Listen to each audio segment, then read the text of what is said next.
What's up, Diablo players? So let's go over the tier list, or what is the best class to play in terms of the pit pushing builds here in Season 10. I've compiled a bunch of different builds with the proof of it actually clearing that said pit tier. Now keep in mind, just as a heads up, take it with a grain of salt. This is taking footage of the PTR, using this as a reference in combination with the most recent update that we got, which comes down to a bunch of builds, sometimes just getting straight up double the stats. Some of these have gotten heavy nerfs, like the gameplay that you're seeing with the Tornado Necromancer that has taken some heavy nerfs.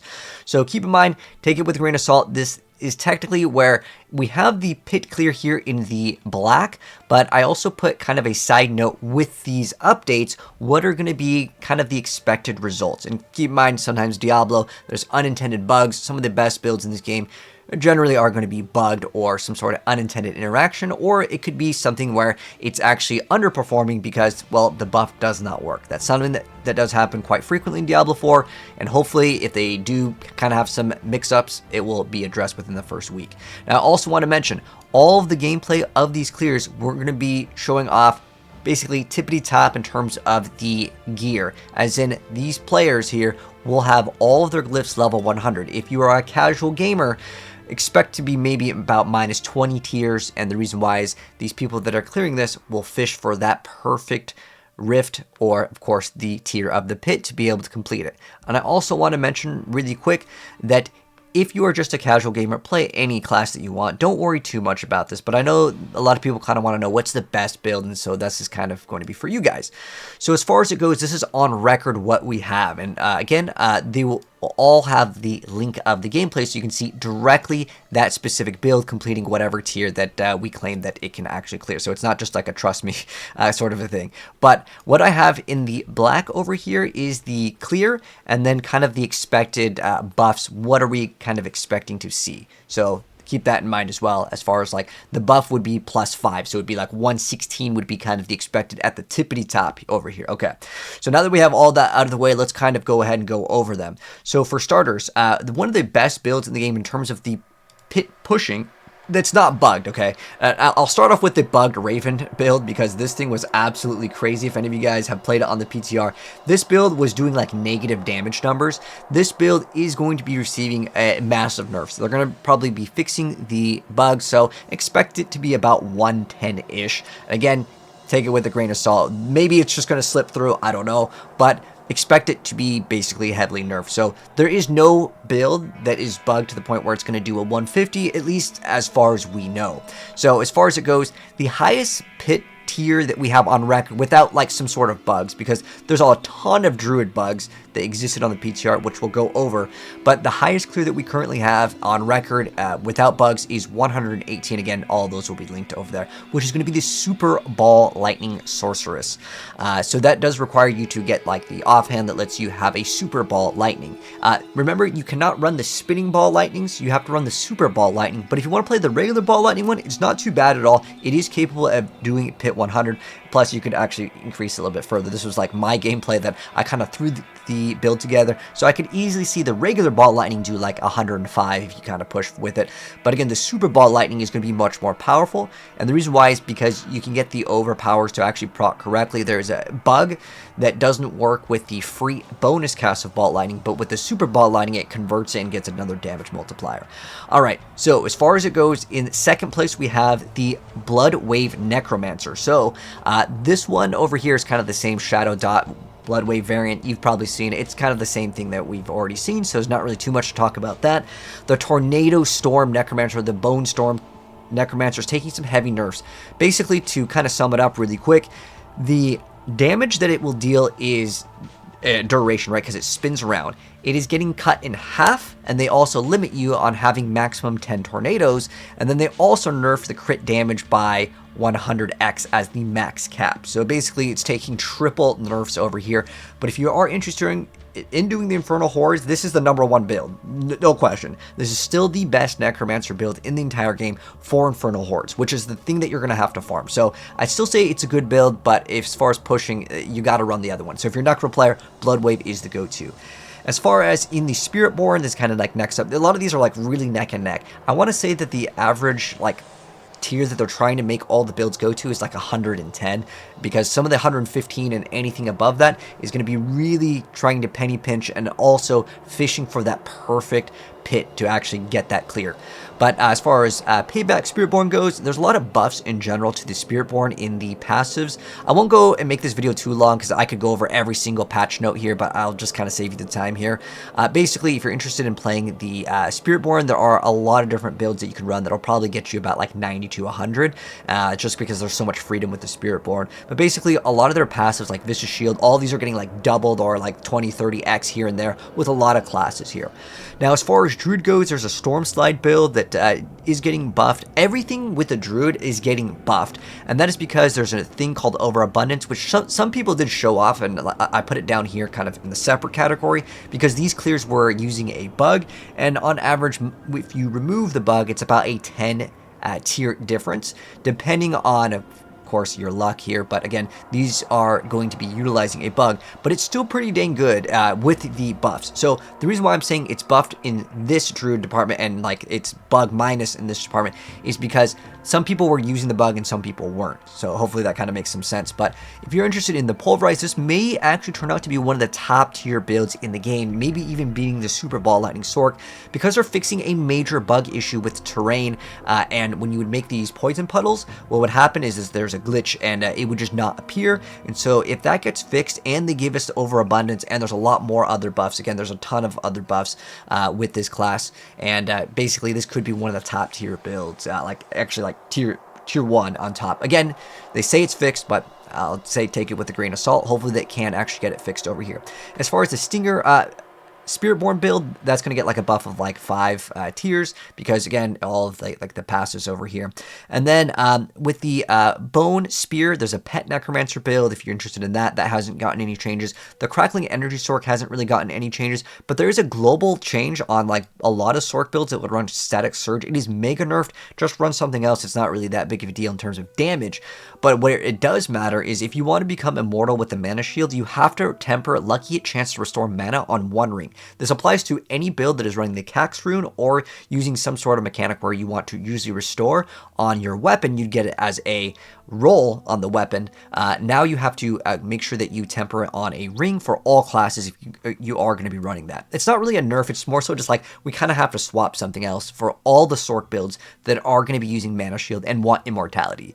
As far as the Rogue goes, there are some massive buffs with Rogue. Some of these are going to be kind of unknown if they're going to work, because like you need this skill to count as a core skill for like some of these bonuses. So 103 was the current record, and again, if we give it like a buff of plus 10, because they give up core skills like 150x damage, and then with other additional changes with the Paragon board, there's a lot of things that are getting a lot of bonuses with the Rogue, so expect to see about a 10 tier difference on almost every single build, not just the Death Trap and Rapid Fire.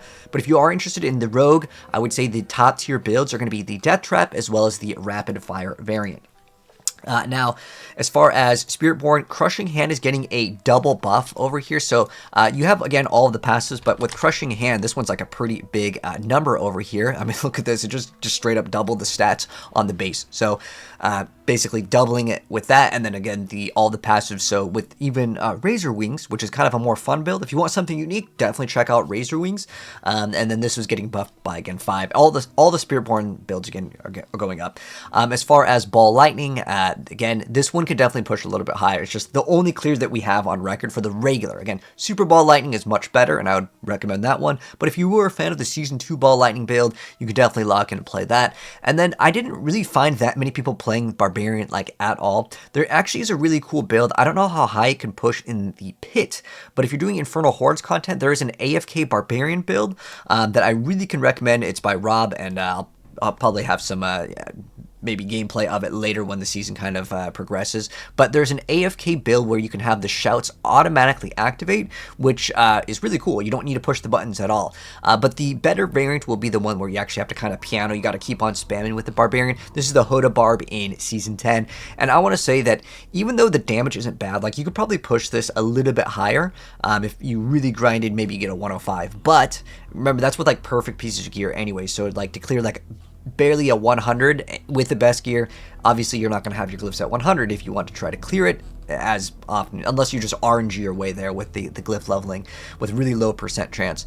There is one big downside with Barbarian, and I know I only have one because really there's no footage of people getting like a really high tier pit clears, but if there is, let me know.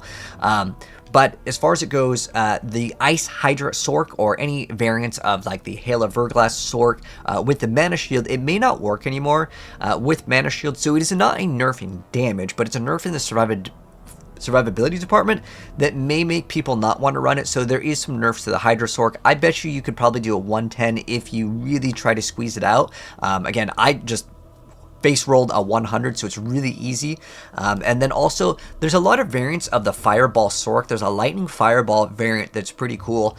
But like these can do 100, but again, it's not going to be like as good as Super Ball Lightning. Super Ball Lightning, if you want to play Sork, that's kind of your best build.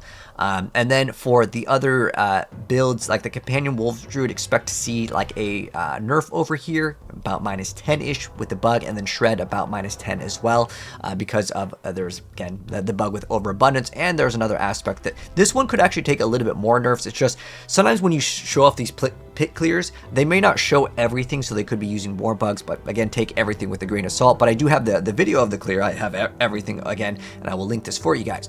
So now that we kind of went over kind of the numbers, what are kind of the best builds for every class, and what are the class recommendations? Now, I want to be straight up with you guys. If you're a casual player, play whatever class you want. Every single class can do pit 100.